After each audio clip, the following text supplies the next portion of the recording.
Hello, everyone. This is Anthony with the Dragons of Victory. A few days ago, there was a horrific tragedy in Seneca, Kansas. A Catholic priest, was murdered outside the rectory of the parish, and the priest's name was Father Arul Carasala, and the they've arrested a guy named Gary Hermesch, who is believed to have been his murderer. Now, Gary Hermesch wrote sort of a manifesto of sorts, and it wasn't related specifically to this priest and his murder. This was actually years before, but he sent a bunch of letters to this newspaper in Kansas, just spouting off on his ideology, and it it cannot be argued by anyone who reads this that this man is a rad trad. Um, I don't want to read too much from this stuff.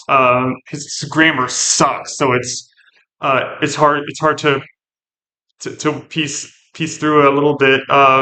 But one line in particular, or a couple in particular, or where he says here, the infiltration slash subversion at the Vatican was already fomenting back beneath the surface as far back as the 30s and 40s. Vatican II was called just to seal the deal. Talk about a cancel culture. That's probably why Our Lady said at Fatima to pray for the conversion of Russia. Um, and he says at one point, in closing, it's always been the general consensus of all the true saints that most people by far go to hell. As St. Louis de Montfort put it, the number of the elect is so small that were we to know how small it is, we would faint away with grief. Heard stuff like that all the time from trad priests, especially the priest who hurt me. And toward the end here, he says, if I was going to put something on a T-shirt, it would be something like "Think like a conquistador, go forth and conquer." So why am I bringing this up here today? Well, important caveat to make. I've talked before about what I guess I called sort of like the culture of violence within trad Catholicism. And let me emphasize here, most traditional Catholics, like the normal people who are just going with their big families to these churches, and building community, they're not they're not uh, most of them are not going to commit violence. Most of them are not going to do what this guy did. And I don't want to be misconstrued here, as if I'm trying to paint a broad brush like that. But the conquest culture is very, very prevalent and all throughout trad Catholicism, and it's made clear over and over by all the influencers, trad Cath influencers like Marshall and whatnot. And this guy used the word infiltration, which is the title of a book Marshall wrote. He goes on that stuff over and over again, and there is, because of that conquest culture that's within trad Catholicism, because they want to basically take over the world, which they would call impose the social reign of Christ the King, turning society into an authoritarian theocratic hellscape. Um, what what's required in conquest? Almost always some degree of violence. People are going to resist being conquered. That's just a fact of history. People don't. The majority of people, vast majority of people, if they really knew what trad cats want and envision for society, would be 100% against it. Um, but and not even I want to make this clear too. Not even all the influencers, as crazy as they get, most of them won't necessarily explicitly call for violence or whatnot. But I mean, some will. Altman, who's still a trad cat hero, despite being a sedevacanist and not being a Catholic because of that. You just can't, like, let's just purely logistically speaking, if you're a sedevacantist, you've left the Catholic Church, trad or otherwise, because you've broken the uh, submission to the Pope, and it can't be undone in any way. What happened with Vatican II, but anyhow, Altman said he explicitly called for Francis's murder. He said we should tie a millstone around his neck and throw him into the ocean. Misquoting Jesus or whatever doesn't get you a pass when you're calling for somebody to be murdered. And you're not going to find a whole swash out there, a whole lot of violent incidents that can be specifically be tied back to trad Catholicism or trad Cath rhetoric. But I'll bring this story up again because it always surprises people when I tell this. It surprised me when I first heard it because of all the times, growing up, all the time I spent growing up in trad Catholicism and also mainstream Catholicism to a degree because we were always kind of one foot in, one foot out. I never once heard about the second attempt on Pope John Paul II's life. There's the incident everyone knows about where somebody shot him in St. Peter's Square and he survived. Not too long after that, he was also stabbed and he survived that as well. Uh, the guy who shot him wasn't a radical traditional Catholic, but the guy who stabbed him was a traditional Catholic priest who literally shouted, "Down with the Second Vatican Council," as he stabbed him with a bayonet. Buried, like, never talked about within any Catholic circles, really, but especially the trad Caths ones, because, yeah, it's embarrassing. And it's an obvious sort of like bad mark if it were to on the trad Cath movement if it were to be more widely known.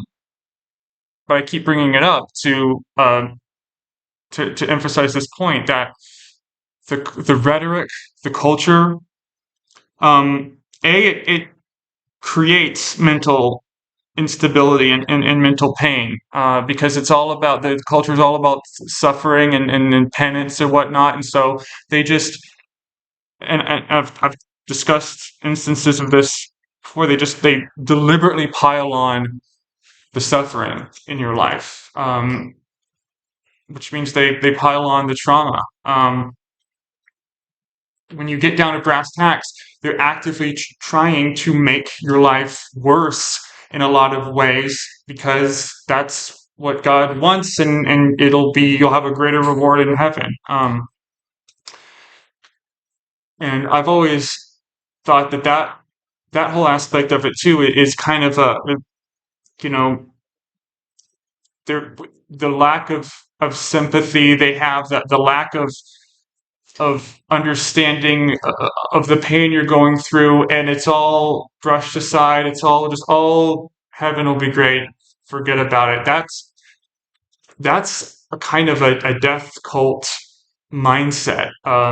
To have that, it's not like if you believe in heaven, obviously you're not part of a death cult, but you when you live in a state obsessed with human suffering and human depravity, and we just need to pile on more of it and more of it because after we die, after death, that's when the good stuff comes.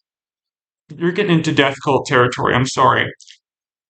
And so, what this guy did in Kansas, it's not. He's all clearly mentally ill, and if you people who commit violence across the board are, you know, and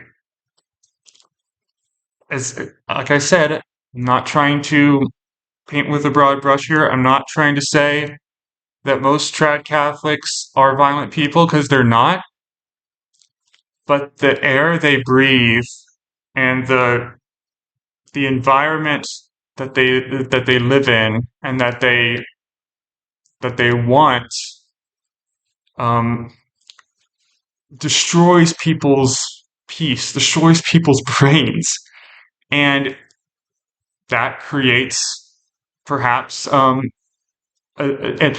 you add that with the conquest culture and the constant anger of society not being under the reign of Christ the King. It's only a matter of time before people are going to lose it, like this guy did. And he made his intentions clear, and the guy who stabbed John Paul II made his intentions clear. And it's not just even physical violence.